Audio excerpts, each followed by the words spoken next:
Hey everyone, Red here, and I just wanted to go over the topic of today that I've been getting questions about, and that's simply about the removal of Bloodlust for the next few days for Behavior's experiment. I've had quite a lot of players ask me about it, and they're worried about how it will affect their gameplay as killer, and of course the main thing that always comes up in post, and to me, is how will I catch survivors now, and oh great, now every loop's gonna be an infinite again. Infinites are back, oh no.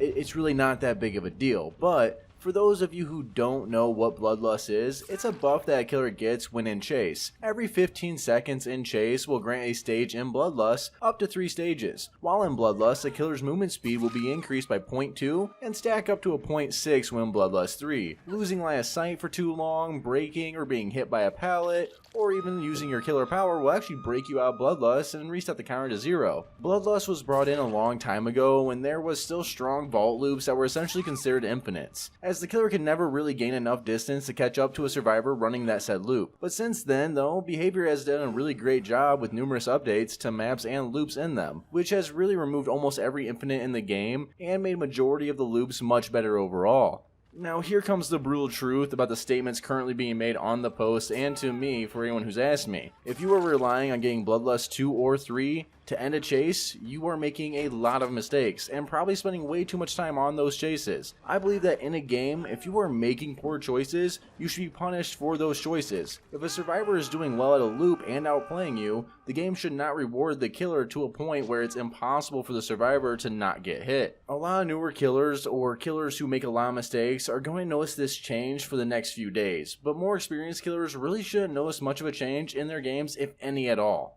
Bloodlust 1 isn't really an issue in my opinion, as it still gives survivors gameplay options during chases and helps the killer not lose a huge amount of ground in some of those elongated loops or conjoined loops like a TNL into a strong pallet tile. And overall I think it's healthy to have in the game. The unhealthy part comes in when Bloodlust 2 and 3 come out to play, as it rewards poor play like NOED. Now with all this being said, I will expect maps like Haddonfield and Midwich to become quite a bit stronger for survivors, especially in Midwich because of the long hallways. Those maps are too off the top of my head, they're going to become nightmares or more challenging for all killers. This is another reason why I think the experiment is actually a good thing. It might shed light on some of the more imbalanced maps of the game, which can be fixed at a later date. Overall, I was quite ecstatic to see that Behavior is running these kinds of experiments, as it's a great way to track what happens in games, what maps are still a problem, and lets us know that they are tackling issues. I'd love to see these experiments continue for a lot of the issues that are currently in Dead by Daylight, like Mori's, keys, perks like Unbreakable and NOED, and you know the remaining issues that are gonna pop up or